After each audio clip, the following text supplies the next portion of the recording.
When the weather gets cold, installing the signs is going to be a little more difficult. The ground's going to be hard. You're not going to be able to kick the stand right in. If you do, you'll bend your sign. From there, you're going to have to pull it up, you're going to have to bend it back and start over. We have a couple different ways. One is a kickstand, if you have available. You line it up right with the sign, kick it in, pull it out. It should fall right in your holes. From there, bringing orange spray paint allows you to mark your hole, so the next time you come back, you know where it is. Very simple.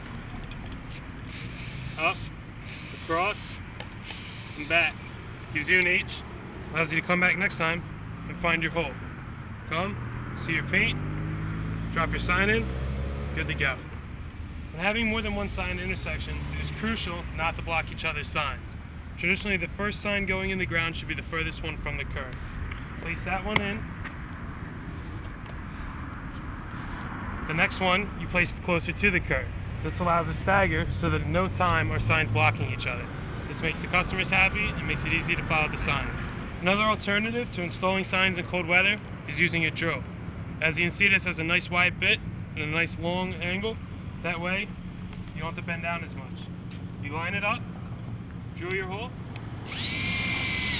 Only takes a little bit just to break the frozen ground. It's key to keep the legs right there so you don't find your holes later.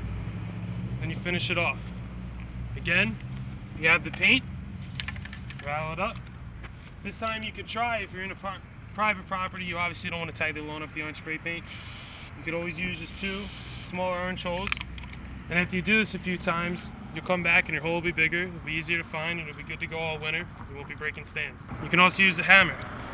It's crucial to do gentle shots. If you just cock back and whack it, you're going to break your stand. You want to work it in nicely, both sides. Again, once you break the frozen ground, you should be good.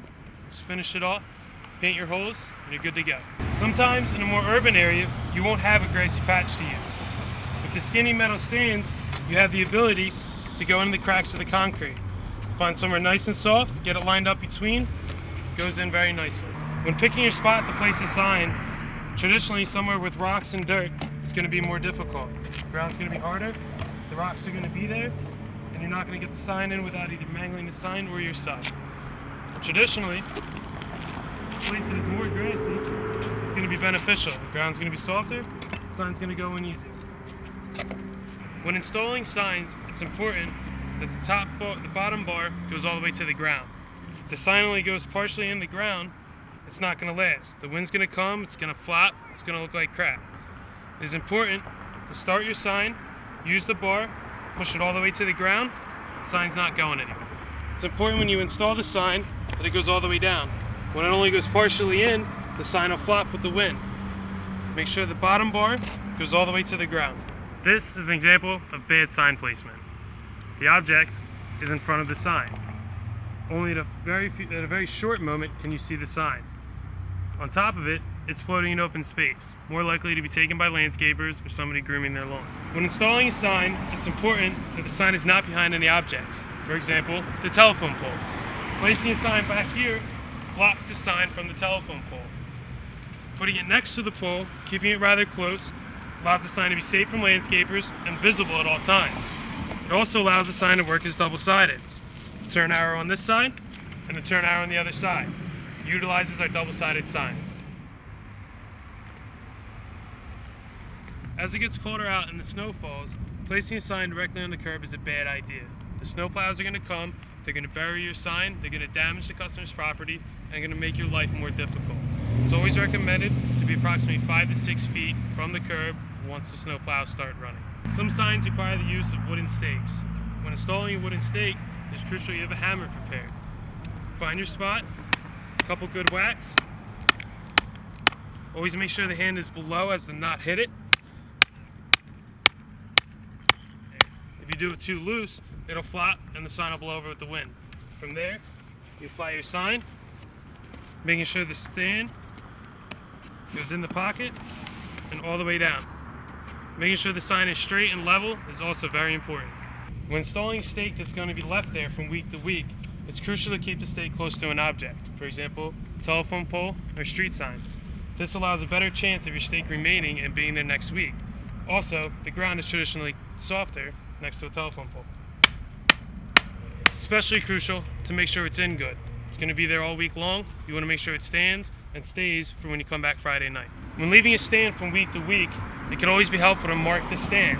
If it is a right turn, like so, you draw a right turn on your stand. This allows it to be quicker and more efficient. It also helps you to make sure that you're putting the right sign on the right stand. When installing your signs, if you come to a location where there's either a sign or a stake already present, it's not smart to put the sign directly in front of the stake, even if there is no sign. They could come by later, remove your sign, and place their sign on the stake, thus making your sign useless. It's always good to be backed off about 10 to 15 feet and staggered in the same method we talked about earlier, being further from the curb. This allows your sign to be there, their sign to be there, nobody's blocking anybody, less chance of your sign being removed. Another option to maintaining your hole in the winter months when the ground gets frozen is to use straws. Some installers will mark their hole when removing the sign, that way when they come back next weekend, they can find their hole. Another alternative to maintaining your hole in the winter months is to mark them with straws. When you remove your stand, you place the straws in the hole, and that way you can find them when you come back next week.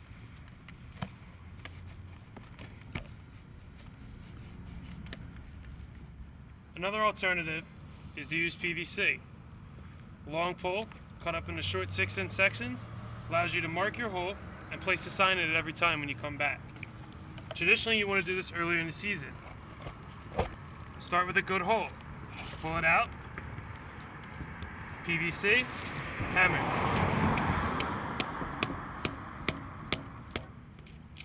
Stand goes in.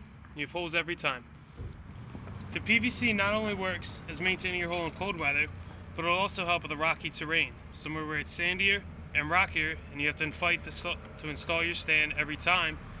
Taking the time to go out once, install your PVC, will allow you to have a good hole to use every time. When there is no grass, zip tying it to an object is usually your best bet. If you use zip ties, which we will provide to you, go between the stand and the arms of the sign, come around your object, pull your zip ties tight. When you need to put a sign against another sign, another way to do it besides putting it through the stand is to poke 2 holes in the sign. And then put the zip tie through the hole, through the sign, and then back out. And then that way it'll be secure. When you come back, cut off the zip tie, pick up your cut zip tie so people don't complain about us littering. And then the zip tie is nice and tight. Roy, with one zip tie, I have a very tight sign that's very visible. Now when I come back to remove it, I usually bring scissors instead of a knife. Hopefully a knife will cut it. Did. You see political signs up after the election's over. This is one for 2012, so we wouldn't take it down. But let's say it's 2013, election for 2012 is long gone. When I'm placing my signs, I'll pick up signs for defunct events that have passed, because they junk up the corners, they get the neighborhood mad at our signs, so I want to keep the corners looking good. We have reflective magnets available. They need to be clean. Your vehicle needs to be clean for them to stay on, but you put them down flat, and just ask us for them and we'll give them to you. It helps police know what you're doing, or other vehicles, keeps you safer. Obviously don't apply them over something or the wind's going to blow in there and blow it off, and they need to be clean, and your vehicle needs to be clean. But just let us know and we'll get you these. What I did on the back of my truck is I applied a reflective strip. You can get them at Pet Boys, AutoZone, any of those stores.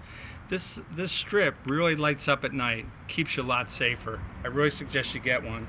You can either apply it permanently, or you can put it on a magnet so you can peel it off when you're not using the vehicle and then put it in the trunk of your car.